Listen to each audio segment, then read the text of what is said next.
Hello, YouTube. This is going to be a video on what is this going to be? Oh yeah, wrestling. Heyman is basically he's not fired. He's still going to be on there whenever Lesnar is on wrestling. Whenever Lesnar is on wrestling, he'll be on there. But Lesnar is barely ever on wrestling. But when he is, he'll be there. So, but basically, what's going to happen is um he's no longer in creative role. They've streamlined the creative process, whatever the hell that means. So what that means basically is this: they have combined the two writing teams again, and we know how good that was the last time. I mean, that worked great, didn't it?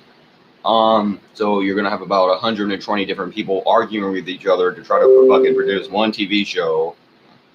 You're gonna have 120 people arguing with each other to try to produce one TV show. And it's Bruce Pritchard, the same guy who brought you Mantar and Repo Man, is going to be heading up the writing team, or at least they say. I'll get to that in a minute. And Heyman's no longer part of it, and he was basically the old school, edgier wrestling fans, like the Attitude Era fans. He was kind of basically our man on the inside. Paul Heyman was our man on the inside, basically. He was the closest thing to someone that wanted to produce a edgier product they had. He ran ECW, and he wrote, of course, for the SmackDown 6 or the 2002-2003 SmackDown, and he really helped revolutionize wrestling and provide a better product, produce a better product, and he had a lot to do with what led to the Attitude Era, NWO and the Attitude Era. So he's fired now, so what that means is things are going to go from bad to complete absolute shit. And I will say this, and I have said before, that the product is watchable. Over a year ago, it was not watchable. It was unwatchable trash. But since they've put Paul Heyman in that creative spot, what's happened is you see Bray Wyatt, you see The Fiend. I like the stuff they were doing with Seth Rollins, the putting the title on Drew McIntyre. I liked some of the different things they were doing on the show here and there. Was watchable. It was okay to watch some of the stuff with Orton and Edge, and some of the stuff they were doing. I mean, the show had improved.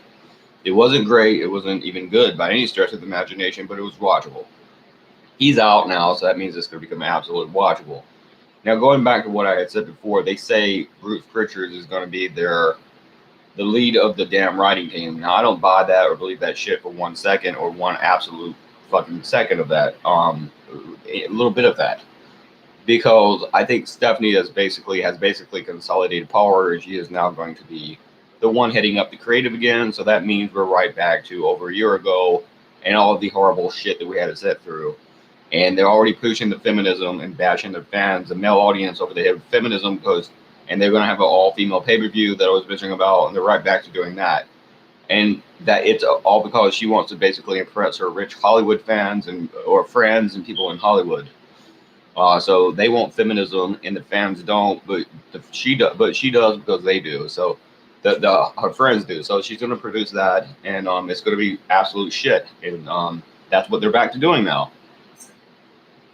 So I guess we're right back to another 5 years of women slapping men every damn week and so forth, and shoving people down our throat. And just like with Becky Lynch, they don't learn their damn lesson because they said for over a year, about 2 years, Becky Lynch was going to be the next Stone Cold, and she was going to be the new Stone Cold.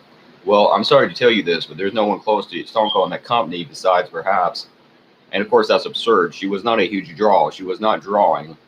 And she certainly wasn't Stone Cold Steve Austin. And the closest thing to that they had probably was a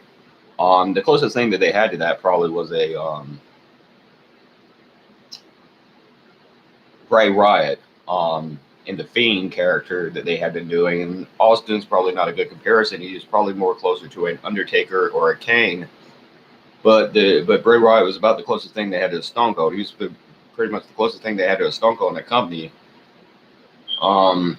But so, basically the ideal that they had anything close to Austin is absurd, but they wanted her. And I'm not talking about her getting knocked up. I really don't give that much of a fuck about that. But She did get knocked up, and now she's out for 13 months, and that's not on anyone but her, and that was a bad decision on her part, in my opinion. But whether you think it was a bad opinion, bad decision or not, there's no reason to punish the male wrestlers and the male performers who work their fucking ass off trying to go out there and provide a good product with what limited shitty material they're given. And another thing I want to say, and I think something that a lot of people don't understand, well, let me say this, TNA might be, and this perhaps could be the turning point or the turning of the curve for TNA, is that they now have Vince Russo. They could possibly have Vince Russo working for them again. Now, I don't think they do or believe they do, because I watch a lot of Vince Russo's content, and I'm a big Vince Russo fan. I like Russo. I'm a Vince Russo guy. And he, I don't think he's lying, and I don't think he would lie about this. And he said before he lied because the boss told him to. He said he'd never do it again, and I take him at his word. But I don't care if he is lying, and I hope he is, because I hope he is working for TNA in some kind of role, whether it's writing the show or consulting, or being a consultative role, or consulting with the company. But ultimately, what's going on here, if he did, the last time he worked for them, they got over 2 million viewers. And that's at WWE's rating now. That's a bad number for a multi-billion, that's not possibly trillion-dollar company on Fox television like WWE, but it's a pretty damn good number for TNA. And that was the most viewers they ever got. So if he is writing with them, that would be a good thing, and I hope he is. And Raid Keller and all the rest of the dirt sheet writers and their fans can scratch their ass, because I mean, at the end of the damn day, kind of like what's that guy's name, Big Josh or whatever, Vince Russo's friend, Big Josh, he has them on that show. They can go to a Macy's stores window and kiss my ass or something like that. Anyways, because he would be great for that show. He might be really the saving grace of the pro wrestling industry right now, and I hope he does get back in it, because he has a really good mind for the industry, and he's a very creative person. And he's a creative person for the kind of people like me who want to see edgier, out the box television. But another thing I want to say is, I think part of the problem is with a lot of these guys, and not so much Raid Keller, because I think Raid Keller is such a pansy. And when I say pansy, that has nothing to do with like being gay or anything. I mean, in terms of the television he watches, he likes very meek television. He does not like the kind of TV that I like, at least as far as wrestling goes. Now, don't get me wrong. I'm not like that about everything. Because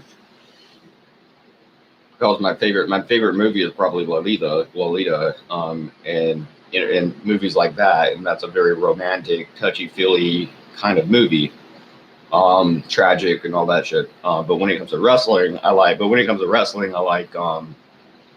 monster trucks and explosions and shit. You know, I'm very man shit. You know, manly wrestling. That's the way I am when I watch pro wrestling, macho shit.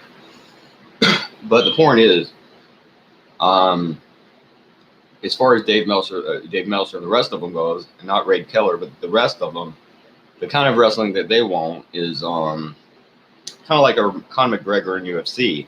But the problem with that is they're not UFC and they're not a sport. They're a TV show or a television show. You really have to write and book the shit like a TV show. But even if you could do that, they don't have the people there to write that, because it would take a certain amount of creativity and a certain amount of booking. You would have to have the booking know how to do it, and they don't have that. They just don't not have the people to make that work.